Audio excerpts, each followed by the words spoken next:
Hello बच्चों, welcome to our YouTube channel career planet. Myself Surendra Gurwani. और आज हम पढ़ रहे हैं एसी चैप्टर के न्यूमेरिकल्स। एसी चैप्टर में जो भी प्रीवियस ईयर्स के क्वेश्चंस हैं नीट के जेई के, वो हम स्टार्ट करते हैं। तो न्यूमेरिकल्स का आज हमारा पहला लेक्चर है और हम यहाँ से स्टार्ट कर रहे हैं नीट के AIPMT के। नीट से पहले AIPMT हुआ करता था, AIPMT फिर नीट, जो भी आपको प्रीवियस ईयर्स के क्वेश्चन है वो स्टार्ट करते हैं। So let's start. Question number 1 AIPMT 2006 का क्वेश्चन है। A transistor oscillator using a resonant circuit with an inductor L of negligible resistance and capacitor C in series produce oscillation of frequency F।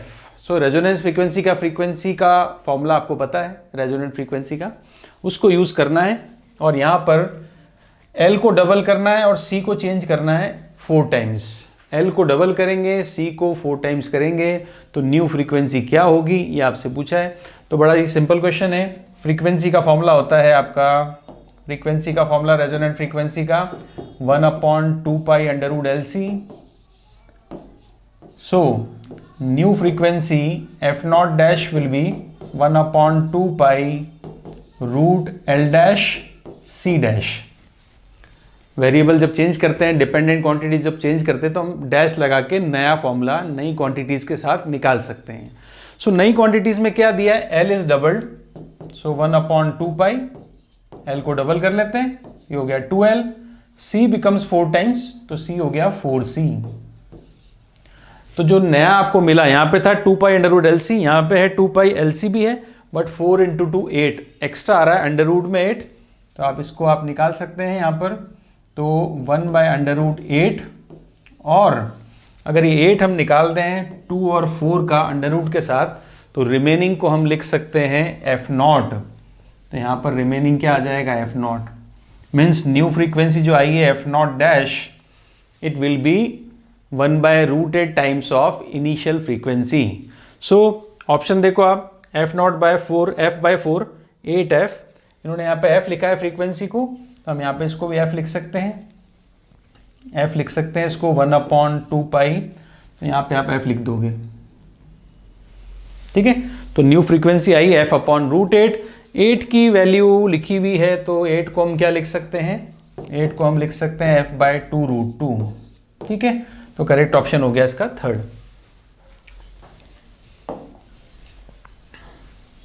Moving to next question. Next, a coil of inductive reactance 31 ohm, resistance 8 ohm, it is placed in series with condenser means capacitor of 25 ohm। means यहाँ पर ये LCR circuit की बात कर रहा है। LCR circuit बताया गया है, LCR आपको दिया है, XL दिया है, XC दिया है और R दिया है, ठीक है। तो combination is connected to AC source 110 volt supply. Power factor आपसे पूछ लिया इसमें, ठीक है। तो आपका ये क्वेश्चन भी आपका AIPMT 2006 का है।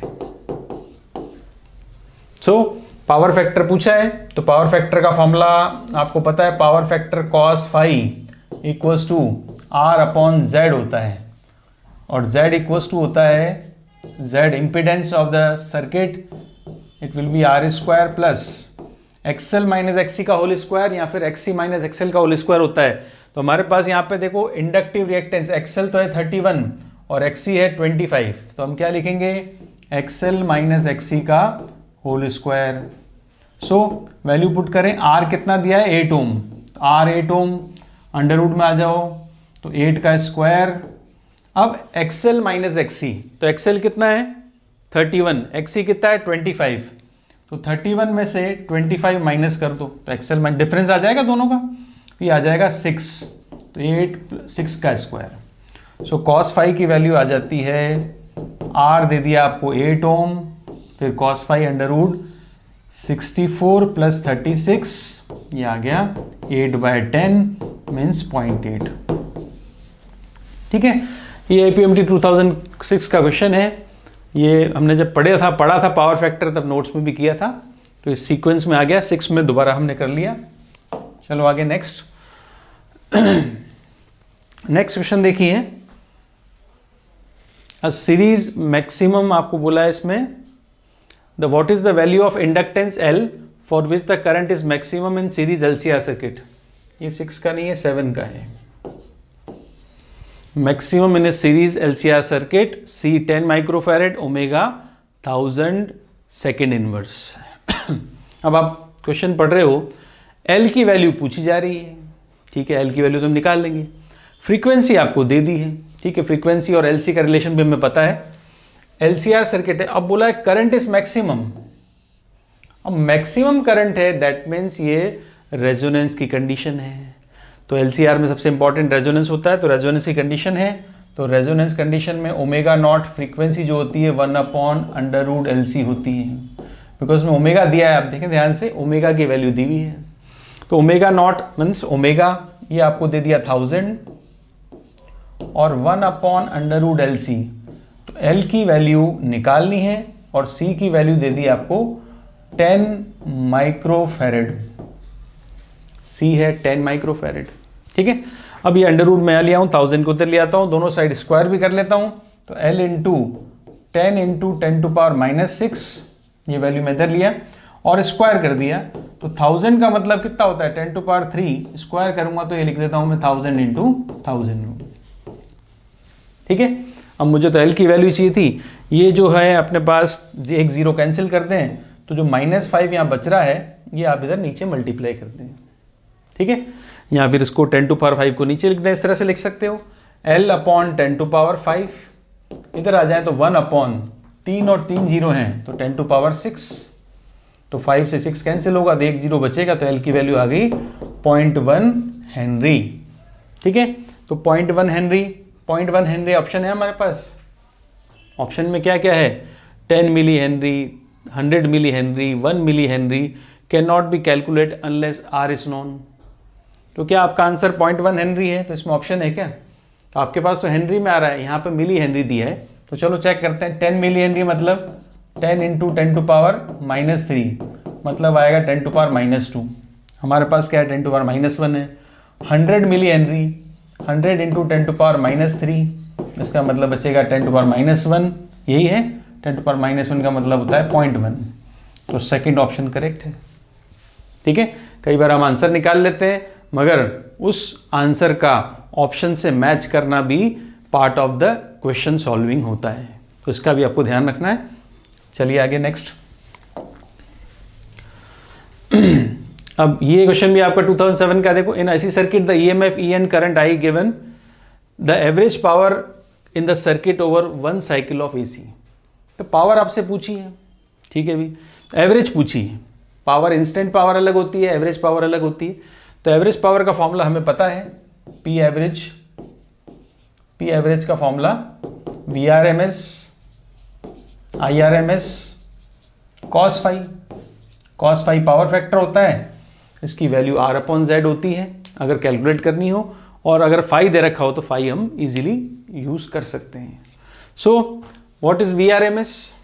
यहाँ पे पीक वैल्यू क्या है वोल्टेज की, E0 है, तो VRMS होगा E0/√2। What is IRMS? IRMS होगा I0/√2। And what is cos phi? Phi दे रखा है आपको, करंट और वोल्टेज के बीच में फेज डिफरेंस फाई है, तो ये आ गया cos phi। सो E0 I0√2 cos phi, simply multiply कर दें तो कोई दिक्कत नहीं। E0 I0/2 cos phi, clear? तो ये सिंपल है, √2 आपको मल्टीप्लाई हो गया। तो power in terms of peak value given है, तो E0 I0/2 cos phi, तो करेक्ट ऑप्शन होगा इसका फर्स्ट। क्लियर है? नाउ नेक्स्ट देखो, नेक्स्ट क्वेश्चन ये आ गया 2009 का। अब देखो, power dissipated in LCR circuit connected to an AC source of EMF R। अब पावर डिसिपेशन का फॉर्मूला बोला है, पावर डिसिपेशन का फॉर्मूला ही दिख रहा है मुझे ही, बट फॉर्मूला पावर का क्या होता है आपको पता है? पावर का फॉर्मूला हमें पता है कि E × I × cos phi होता है, EI × cos phi। cos phi आपको पता है पावर फैक्टर होता है, ठीक है। तो उसको सॉल्व करते हैं, देखो फॉर्मूले को। तो फॉर्मूले को हम सॉल्व करें तो क्या करें, cos phi की वैल्यू पुट करनी पड़ेगी। यहाँ पे टर्म्स देखो E और R की फॉर्म में दे रखा है, तो हम क्या करें, देखो P की वैल्यू, E की जगह तो E रहेगा, I की जगह E अपॉन आर लिख सकते हैं, voltage upon resistance. Cos phi की जगह आर अपॉन जेड लिख सकते हैं, ये लो भाई। तो हमारे पास जो आई आया, आई की वैल्यू E अपॉन जेड लिखेंगे बिकॉज सर्किट आपका LCR सीरीज सर्किट है। तो करंट की जगह क्या आएगा, E अपॉन जेड, मतलब टोटल रेजिस्टेंस लेते हैं, आर नहीं लेते हैं, टोटल रेजिस्टेंस लेंगे जेड। ठीक है भाई, तो ये आ गया हमारे पास फॉर्मूला P का फॉर्मूला हो जाएगा E square into R upon Z square. ठीक है, E square into R upon Z square. अब Z की वैल्यू क्या होती है, इम्पीडेंस, वो भी हमें पता है। Z की वैल्यू होती है E स्क्वायर आर, तो ये आ गया। Z की वैल्यू होती है under root of R square plus XL minus XC का होल स्क्वायर। अब ये Z की वैल्यू यहाँ पे स्क्वायर हो रखा है, इसका स्क्वायर भी तो है, Z का स्क्वायर, तो स्क्वायर से तो अंडर रूट हट जाएगा। चलो Z स्क्वायर की वैल्यू पुट कर लें। अब देखो फाइनली पावर का फॉर्मूला कैसा दिखेगा, कैसा आएगा, मतलब ये आ गया E स्क्वायर फिर into R upon under root तो कैंसिल हो गया, बचा क्या, आर स्क्वायर। बट मुझे आंसर में देखो एल ओमेगा ऐसा दिख रहा है, तो मैं XL XC की वैल्यू पुट कर लूंगा ना, मुझे क्या प्रॉब्लम है, XL XC की वैल्यू पुट कर लेता हूँ। तो XL की वैल्यू एल ओमेगा, XC की वैल्यू 1 अपॉन सी ओमेगा, और यहाँ पर जो इसका स्क्वायर होना है, जिस तरह से R का स्क्वायर होता है वैसे आगे X का स्क्वायर होता है, तो यहाँ पे X का स्क्वायर होगा। ठीक है, तो वो भी स्क्वायर होगा। तो ये रिलेशन मुझे मिल रहा है, तो मैं ऑप्शन चेक करूँ, E square upon R, under root नहीं होना चाहिए, पहला ऑप्शन गलत हो गया अंडर रूट की वजह से। दूसरा ऑप्शन देखो E स्क्वायर आर स्क्वायर, ठीक है, E square R square plus L omega minus C omega का होल स्क्वायर, ये ठीक है, ये फॉर्मूला है। तीसरे में फिर अंडर रूट आ गया, गलत है। फोर्थ में आप देखो E स्क्वायर आर नीचे चला गया, ऊपर आ गया, ये भी गलत है। तो करेक्ट ऑप्शन होगा इसका सेकंड। क्लियर, तो ये 2009 का क्वेश्चन था। चलो आगे 6 से शुरू किया है, लास्ट तक लेके चलेंगे इसमें। 9 पे 10 11 12 13 14 15 16 18 जितने भी क्वेश्चन अवेलेबल हैं उनको पूरा करेंगे। चलिए आगे नेक्स्ट क्वेश्चन देखो। नेक्स्ट क्वेश्चन सर्किट दे रखा है आपको, और ये है 10 का।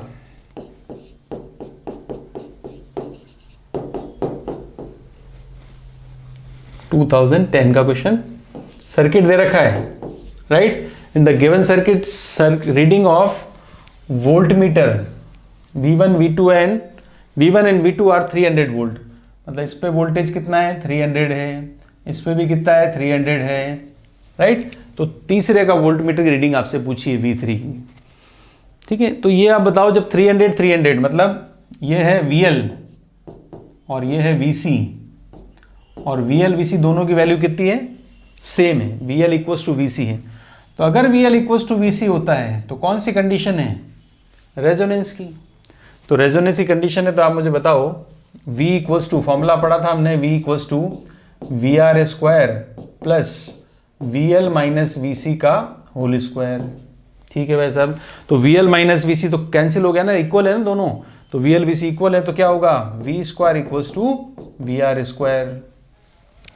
इसका मतलब V इक्वल्स टू VR, इसका मतलब आपको VR चाहिए तो किसके इक्वल आएगा, V के। V क्या है, नेट अप्लाइड वोल्टेज, वो है 220 वोल्ट, तो यहाँ पे आ जाएगा 220 वोल्ट। तो V3 का आंसर होगा 220। अब थर्ड और फोर्थ दो ऑप्शन हैं, दोनों में सही कौन सा है, तो आगे नेक्स्ट पार्ट पे चलते हैं। नेक्स्ट पार्ट में क्या बोला है, एमीटर की रीडिंग बताओ। तो एमीटर तो ये रहा। अब एमीटर, अब रेजोनेंस वाली कंडीशन में आपको पता है कि जो करंट आता है वो मैक्सिमम आता है I। तो I मैक्सिमम क्या होता है, I मैक्सिमम होता है V by Z minimum, that will be R। Z minimum क्या होता है, R के इक्वल होता है, ठीक है। तो V की वैल्यू कितनी है 220, R कितना है, R रेजिस्टेंस दिया हुआ है यहाँ पर, R होगा 100 ओम, 100 ओम गिवन है, हाँ ये R 100 ओम गिवन है, तो कैंसिल किया 2.2 एम्पियर करंट आ गया लो। तो एमीटर की रीडिंग मतलब जो करंट फ्लो हो रहा है सर्किट में वो 2.2 एम्पियर करंट फ्लो हो रहा है, ठीक है। तो करेक्ट ऑप्शन होगा इसका third, correct option third, 220 volt and 2.2 ampere, right. चलिए नेक्स्ट क्वेश्चन, ये भी 10 का ही है। 2010 मेडिकल का। ठीक है, चलिए अब देखो, a condenser of capacity C is charge to potential difference V1। एक कैपेसिटर को चार्ज कर लो, पोटेंशियल कितना दे दें V1। The plates of condenser are then connected to an ideal inductor of inductance L। फिर उस कैपेसिटर की प्लेट को इंडक्टर के साथ ज्वाइन कर लिया। ठीक है, तो कैपेसिटर जो चार्ज हो चुका है वो डिस्चार्जिंग शुरू कर देगा। The current through the inductor when the potential different across the condenser reduce to V2। तो कैपेसिटर का पोटेंशियल वोल्टेज रिड्यूस होके क्या हो गया V2। तो आपसे बोला है कि कितना करंट उसमें पास होगा। अब इंडक्टर में जो करंट पास होता है, ठीक है, इंडक्टर में करंट पास कौन करेगा? कैपेसिटर। कैपेसिटर चार्ज था पोटेंशियल V1 तक, फिर उसको डिस्चार्जिंग के लिए कॉइल के साथ लगा दिया। तो जैसे डिस्चार्जिंग के लिए कॉइल के साथ लगा देंगे तो उसकी जो एनर्जी, कैपेसिटर से जो एनर्जी कन्वर्ट होगी वो कॉइल में जाके स्टोर होगी, और कॉइल में स्टोर होती है कॉइल की एनर्जी। कॉइल की पोटेंशियल एनर्जी का फॉर्मूला है ½LI0²। और ये जो कॉइल के अंदर पोटेंशियल एनर्जी जो मिलेगी ये देगा कैपेसिटर, और कैपेसिटर का एनर्जी का फॉर्मूला है ½CV² होता है।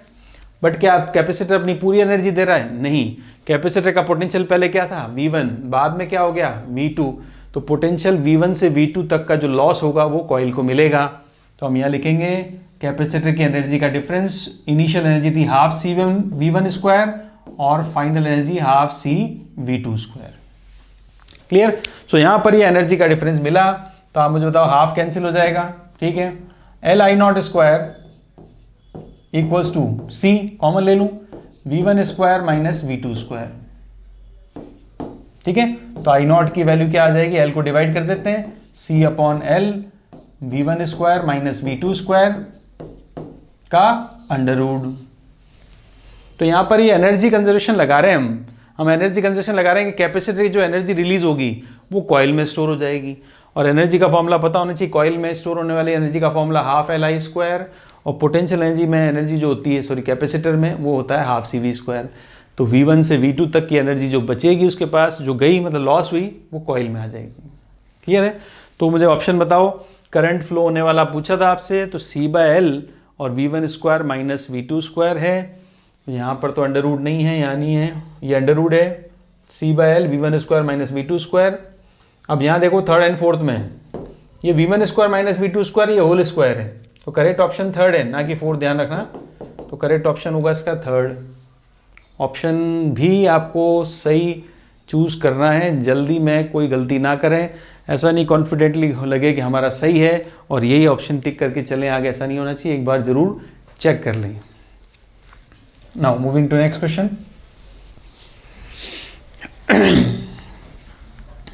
अब अगला क्वेश्चन है, एसी वोल्टेज सोर्स R और इंडक्टर के साथ सीरीज में है, 2011 का।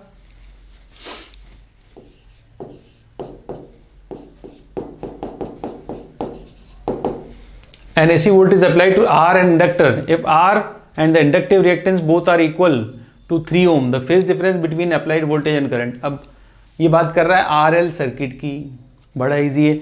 RL सर्किट का फेज डिफरेंस ने दिया है, नहीं फेज डिफरेंस से पूछा है, और R और XL दोनों इक्वल हैं। क्या बोल दिया? R XL 3 ओम है। फेज डिफरेंस का फॉर्मूला हमने पढ़ा है इसके लिए, tan phi equals to XL/R पढ़ा है। कैपेसिटर होता तो XC/R, दोनों होते तो XC माइनस XL/R। ठीक है, तो ये XL/R। अब आप देखो XL और R दोनों की वैल्यू सेम है, तो 3/3 क्या हो जाएगा? 1। अब 3/3 1 हो गया, तो tan phi इक्वल्स टू 1 है, तो phi इक्वल्स टू क्या हो जाएगा? phi इक्वल्स टू हो जाएगा π/4, 45 डिग्री। तो करेक्ट ऑप्शन क्या होगा? सेकंड ऑप्शन करेक्ट है। ठीक है, नेक्स्ट क्वेश्चन ये भी आपका 2011 का ही है। In an AC circuit alternating voltage given है, करंट गिवन है, कैपेसिटर गिवन है, सॉरी यहाँ करंट पूछा है, वोल्टेज की इक्वेशन गिवन है। तो अगर आप ध्यान से देखो तो इक्वेशन से हम क्या क्या नोट कर सकते हैं, पहले तो वो नोट करो। इक्वेशन से हमें मिलती है पीक वैल्यू, जो है 200√2। वोल्टेज की इक्वेशन क्या होती है, V equals to V naught sine omega T, यहाँ E equals to E naught sine omega T. तो ई नॉट की वैल्यू कितनी है 200√2, साइन ओमेगा टी तो यहाँ दे रखा है साइन 100t। अब sine omega T sine 100t compare करो तो ओमेगा की वैल्यू क्या गिवन है, ओमेगा की वैल्यू गिवन है 100। ओमेगा टी की जगह यहाँ पे 100t लिखा हुआ है, ठीक है, ओमेगा टी की जगह 100t लिखा हुआ है तो मैंने ओमेगा 100 ले लिया, दिया हुआ है। C की वैल्यू दी हुई है, C की वैल्यू 1 माइक्रोफेरेड, माइक्रो मतलब 10⁻⁶। RMS value of the current पूछा है। अब RMS value of the current, RMS value current निकालना है तो सबसे पहले हमें सर्किट का रेजिस्टेंस निकालना पड़ेगा। XC इक्वल्स टू क्या होता है 1/C omega, XC equals to 1/C omega, क्योंकि ये आपका सर्किट है और सर्किट में कैपेसिटर है तो कैपेसिटर का रेजिस्टेंस कैपेसिटिव रिएक्टेंस होता है XC। तो C कितना दिया 1 माइक्रोफेरेड मतलब 10⁻⁶, और ओमेगा कितना है, ओमेगा दे रखा है 100, तो ये टोटल बचेगा 10⁴ ओम। -6 था, 2 0 कैंसिल हो गए, 10⁴ ओम। ये क्या है, XC की वैल्यू है। अब XC मतलब कैपेसिटिव रिएक्टेंस, सर्किट का रिएक्टेंस आ गया तो हम करंट निकाल सकते हैं। कौन सा करंट पूछा है, RMS। तो आप मुझे VRMS की वैल्यू बता सकते हो क्या, हमारे पास क्या VRMS है क्या, या ERMS है क्या हमारे पास, हमारे पास तो E0 था, तो ERMS क्या होता है E0/√2। अगर आपके पास पीक वैल्यू है डिवाइड बाय √2 करोगे तो ERMS आ जाएगा, तो √2 आप डिवाइड करेंगे तो ये क्या मिलेगा 200। तो हमारे पास ERMS आ गया है, VRMS आ गया, हमारे पास XC आ गया, तो हम करंट इजीली निकाल सकते हैं। तो करंट की वैल्यू आ जाएगी IRMS की, वो आ जाएगा VRMS अपॉन Z, जो यहाँ पर XC होगा। Z कह लो या रिएक्टेंस कह लो या एम्पिडेंस कह लो, वो यहाँ पे XC होगा। तो VRMS की वैल्यू है 200 और XC की वैल्यू है 10⁴, ठीक है।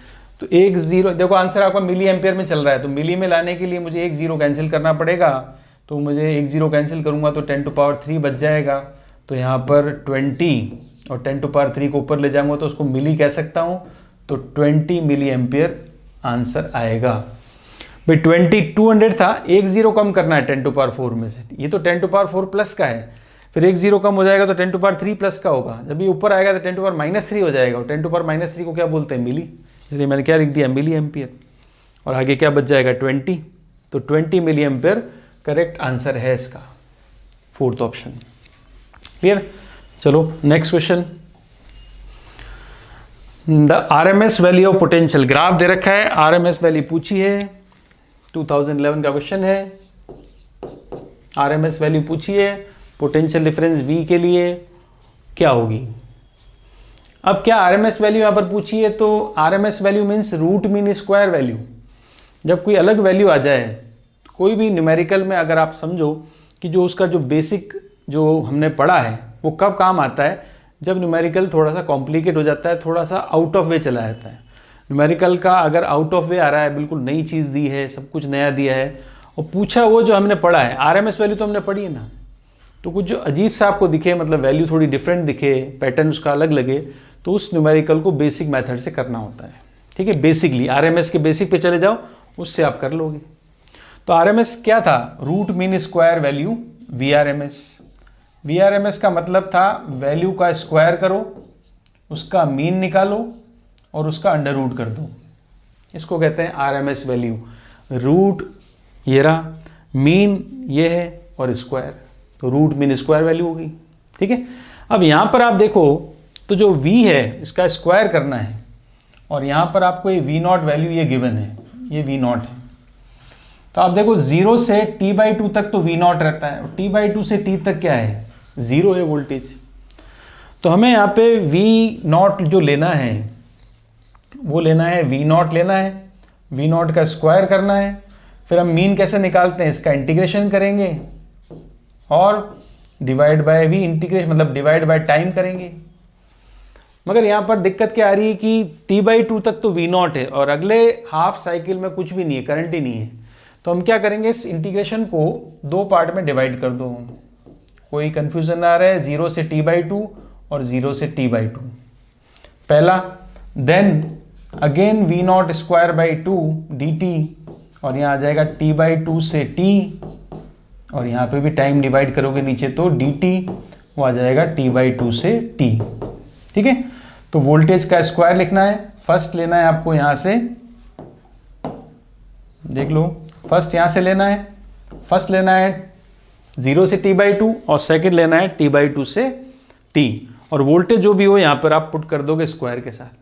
अब आप ध्यान से देखो ग्राफ में, जब मुझे वोल्टेज रखना है 0 से t बाई टू तो मैं क्या रखूंगा, v नॉट, और जब मुझे वोल्टेज रखना है t बाई टू से t तो मैं क्या रखूंगा, 0। भाई t बाई टू से t तो वोल्टेज है ही नहीं ना, तो क्या रखोगे, 0, और 0 से t बाई टू तक जो वोल्टेज है वो है v नॉट। तो आप देखो Vrms की वैल्यू हम यहाँ निकाल देते हैं, Vrms, तो Vrms की वैल्यू इक्वल्स टू, ये मिला हमारे पास v नॉट स्क्वायर, यहाँ पे v नॉट आ जाएगा, और dt का रेस्पेक्ट में इंटीग्रेशन हो गया t, लिमिट्स लगा रहे हैं 0 से t बाई टू, और डिवाइड भी करेंगे तो टोटल टाइम क्या होगा, t बाई टू। अगला पार्ट वोल्टेज ही नहीं है तो 0 हो गया, अगले पार्ट में वोल्टेज क्या है, कुछ नहीं है, तो वोल्टेज क्या हो जाएगा, 0 हो जाएगा। अब आप देखो v स्क्वायर का इंटीग्रेशन हम कर सकते हैं इजीली, कि v स्क्वायर का इंटीग्रेशन किसके रेस्पेक्ट में करना है, t के रेस्पेक्ट में। तो t के रेस्पेक्ट में इंटीग्रेशन क्या होगा, v स्क्वायर का t के रेस्पेक्ट में इंटीग्रेशन v स्क्वायर का t के रेस्पेक्ट में इंटीग्रेशन क्या होगा, v स्क्वायर t होगा, और v स्क्वायर t की वैल्यू पुट कर देंगे हम, तो v स्क्वायर t हो गया। फिर आप वैल्यू पुट कर दोगे तो लिमिट्स पुट करोगे, लिमिट्स क्या है हमारे पास, लिमिट्स क्या है, t बाई टू, तो ये लिख दिया मैंने v नॉट स्क्वायर, और लिमिट्स हो गया t बाई टू से t by to, upper limit lower limit 0 हो गया, तो ये भी t बाई टू, और आगे वाला पार्ट तो 0 है ही सही। ये हमारे पास मिल रहा है Vrms। ठीक है, तो t बाई टू से t बाई टू कट जाएगा ना, t बाई टू से आपने लिया तो t बाई टू से t बाई टू तो कैंसिल हो गया ये वाला पार्ट। फिर आपका, अच्छा, Vrms की वैल्यू का मतलब होता है अंडर रूट, ये पूरी वैल्यू को अंडर रूट में भी लेना है आपको।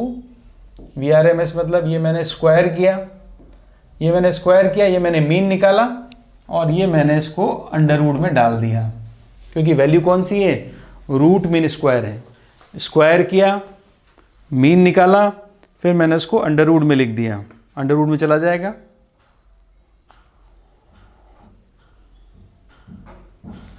राइट, अब वैल्यू पुट करनी है हमें, तो वैल्यू पुट कर लेते हैं।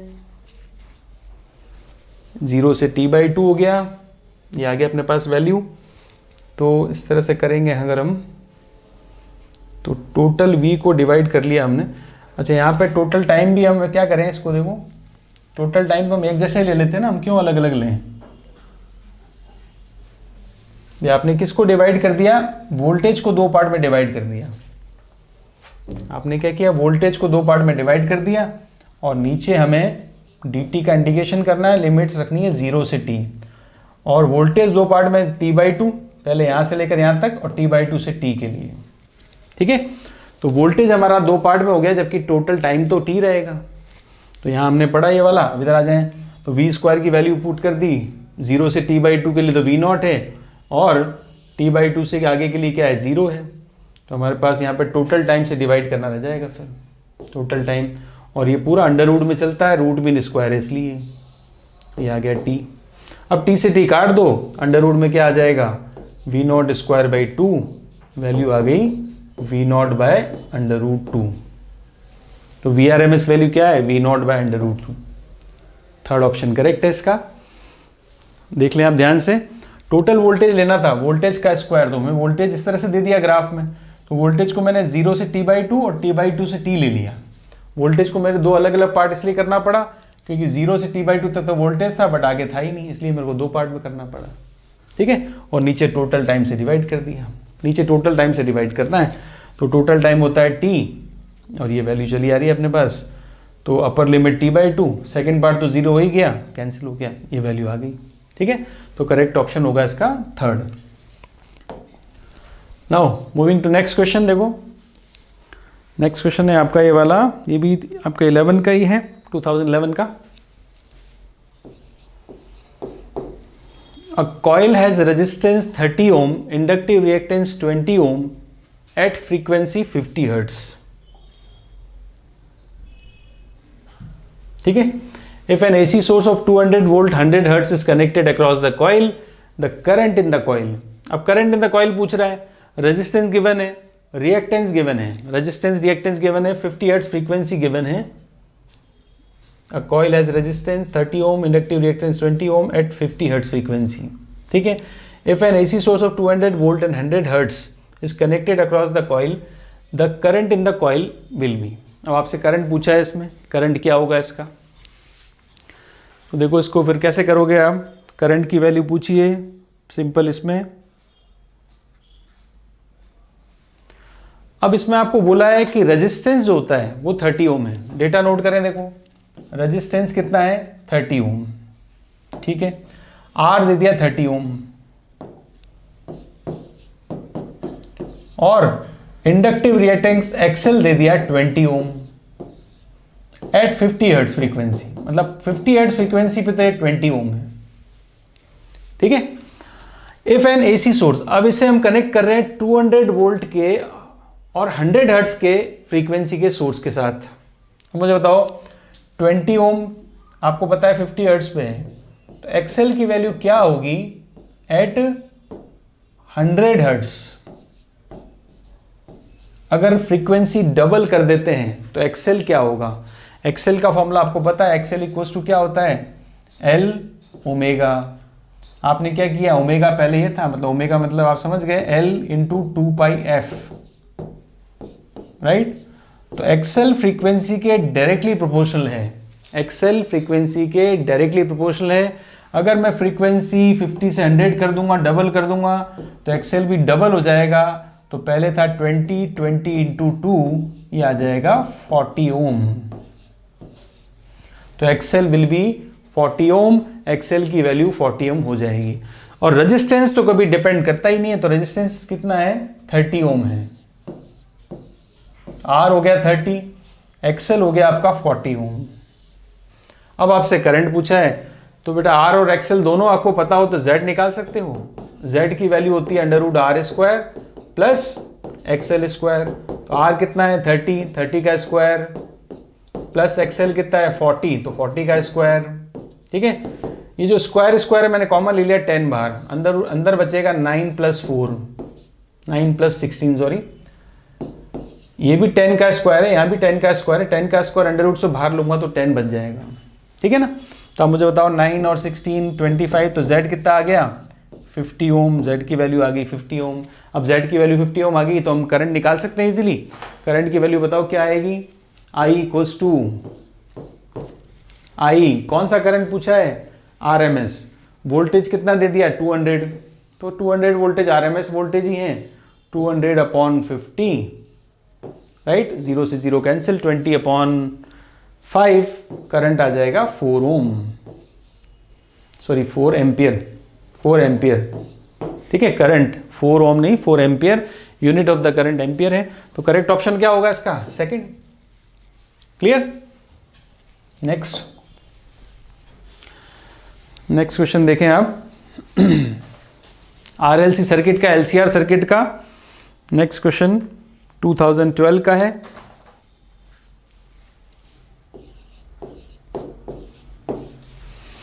In an electrical circuit, R, L and C, AC voltage are connected in series. L is removed from the circuit. The phase difference between voltage and current is pi by 3. If instead C is removed from the circuit, phase difference is again pi by 3. The power factor of the circuit. Power factor पूछा है आपसे. ठीक है. अब मुझे बताओ ये circuit LCR circuit है. ठीक है. LCR सर्किट में अगर LCR सर्किट रहने का देते हैं, पहले तो L को रिमूव कर लेते हैं, बाद में C को रिमूव कर देते हैं. अब L को रिमूव करोगे तो सर्किट रह जाएगा RC. बाद में C को रिमूव करते हैं, सर्किट रह जाता है RL. क्लियर. तो फिर हम बताएं tan phi का फॉर्मूला बताओ. tan phi इक्वल्स टू जब L को रिमूव किया इसका मतलब XC रहेगा, तो XC अपॉन R. फाई कितना है pi by 3. tan pi by 3 की वैल्यू होती है √3, तो XC अपॉन R. तो XC की वैल्यू कितनी हो गई, XC की वैल्यू हो गई √3R. ठीक है. अब इंस्टेड मतलब एल को रिमूव किया था first, if instead C is remove. अब एल की जगह सी को रिमूव करेंगे तो again tan phi equals to XL upon R. तो ये भी तो फेज सेम दिया है, जब आपने सी को रिमूव कर दिया सर्किट फेज डिफरेंस अगेन π/3 आ रहा है, तो बेटा अगेन π/3 आएगा तो tan π/3 की वैल्यू √3 रहेगी और एक्सएल इक्वल्स टू क्या हो जाएगा आर, तो एक्सएल की वैल्यू भी क्या आ गई √3r। अब आपको समझ में आ गया कि एक्सएल और एक्सी दोनों इक्वल हैं, ठीक है। तो दोनों इक्वल हैं, तो जब आप फेज डिफरेंस पूछा है, सॉरी पावर फैक्टर पूछा है, तो पावर फैक्टर की वैल्यू होती है cos phi equals to r upon z, ठीक है। r अपॉन z, z की वैल्यू होती है √r² plus XL minus XC का होल स्क्वायर। तो एक्सएल एक्सी तो इक्वल है ना, तो r अपॉन r आ गया, r upon r equals to क्या हो गया 1, तो पावर फैक्टर क्या आ जाएगा 1, तो करेक्ट ऑप्शन हो गया इसका first. Now moving next question देखो आप, ये आपका 2012 का, ये भी 2012 का है। The instantaneous value of AC current end voltage दोनों की एक वैल्यू दे रखी है। The average power consumption in the circuit, तो पावर का फॉर्मूला ही लगाना है इसमें। तो एवरेज पावर का फॉर्मूला क्या होता है, एवरेज पावर का फॉर्मूला होगा VRMS IRMS cos phi, VRMS IRMS cos phi is a formula of average power. तो VRMS कितना दे रखा है आपको, क्या दे रखा होता है, ये कौन सी वैल्यू है, पीक वैल्यू, ये भी पीक वैल्यू है, ठीक है। तो VRMS को मैं लिख सकता हूं V0/√2, IRMS को लिख सकता हूं I0/√2 और cos phi मतलब cos π/3, cos phi मतलब cos π/3। सो V0 I0 की वैल्यू पुट करें और cos π/3 की वैल्यू पुट करें, तो V0 I0 दोनों ही 1/√2 हैं, तो ये नीचे वाला √2 तो हो गया 2, 1/√2 ये आ जाएगा 1/2, सही है। 1/√2 इंटू 1/√2 करूंगा तो 1/2 आएगा। cos π/3 मीन्स cos 60 की वैल्यू 1/2, ठीक है। तो टोटल अगर देखें वैल्यू तो क्या आ गई, एवरेज पावर 2 मतलब 1/8 आ गया। एवरेज पावर की जो वैल्यू आएगी इसमें वो आएगी 1/8, तो करेक्ट ऑप्शन होगा इसका सेकंड। क्लियर। नाउ नेक्स्ट अगला क्वेश्चन देखें आप, ये है AIIMS 12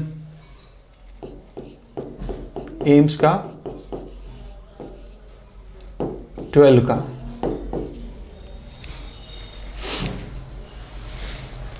In an AC circuit, voltage given है V0 sin omega t, inductor L is connected across circuit, the instantaneous power will be, तो instantaneous power पूछी है, देखो इसमें देखो साइन का फंक्शन आ रहा है, तो instantaneous पावर कैसे निकालते हैं भी, पावर का फॉर्मूला क्या होता है भी, पावर का फॉर्मूला VI होता है, तो V तो पता है, सर्किट पता है, इंडक्टर है, V तो ये रहा, सर्किट इंडक्टर है, तो इंडक्टर मतलब L सर्किट, L सर्किट में करंट पीछे होता है कि आगे होता है, L सर्किट में करंट पीछे होता है, C में करंट आगे होता है, ठीक है। तो अगर ये वोल्टेज की इक्वेशन है तो L में करंट पीछे होता है, तो मैं लिखूंगा I0 sin omega t, current पीछे होता है तो -π/2, ठीक है। तो ये करंट की इक्वेशन आ गई। अब पावर पूछी है, L सर्किट है, तो पावर का फॉर्मूला लिख देते हैं इंस्टेंटेनियस पावर का। पावर का फॉर्मूला क्या होगा, पावर का फॉर्मूला होता है V × I। वोल्टेज की इक्वेशन क्या है, V0 sin ओमेगा t, और करंट की इक्वेशन क्या है, I0 sin omega t -π/2। sin omega t -π/2 को हम क्या लिख सकते हैं, पहले लिख देता हूं sin ओमेगा t -π/2। अब π/2 की वजह से आपको पता है फंक्शन चेंज हो जाता है, तो sin ओमेगा t -π/2 की जगह क्या लिखेंगे, cos ओमेगा t। तो V0 I0 sin omega t, ठीक है, फिर ये आ जाएगा -cos omega t, sin omega t -90 cos omega t होता है। तो ठीक है, पुट कर दिया। तो क्या आंसर हमारे पास आ रहा है माइनस में, बिल्कुल आ रहा है माइनस में, तो है ही आंसर, चलो ठीक है। बट एक तो ये V0 है, I0 नहीं है, तो आई नॉट की वैल्यू तो हम निकाल सकते हैं ना। करंट इन द सर्किट क्या होगा, करंट होता है आई इक्वल्स टू होता है वी, मतलब वी नॉट अपॉन रेजिस्टेंस होता है, रेजिस्टेंस वो क्या होता है, ये सर्किट कौन सा है, इंडक्टर वाला, तो रेजिस्टेंस क्या होगा एक्सएल, और एक्सएल की वैल्यू क्या होगी एल ओमेगा, एक्सएल की वैल्यू एल ओमेगा, तो एल ओमेगा की वैल्यू, ठीक है। तो आई नॉट की जगह मैं क्या लिख सकता हूँ, आई नॉट की जगह लिख सकता हूँ V naught upon L omega, मैं रख देता हूँ, देखो माइनस वी नॉट था, एक वी नॉट और यहाँ आ गया, अपॉन एल ओमेगा भी आ गया, और sign omega T cos omega T, दो फंक्शन है, बट आप ध्यान से देखो तो यहाँ साइन 2 ओमेगा टी लिखा हुआ है, तो sine into cos sine 2 omega T में कन्वर्ट कर सकते हैं, बिल्कुल।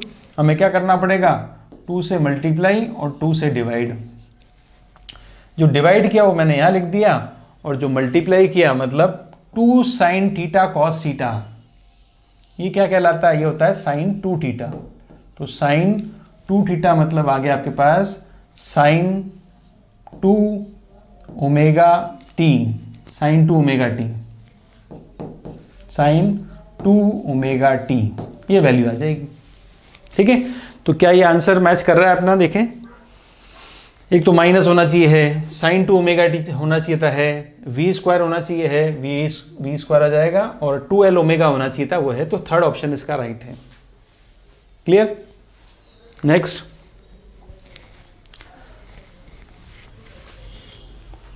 तो नेक्स्ट क्वेश्चन आ जाते हैं, ये भी एम्स 2012 का ही है।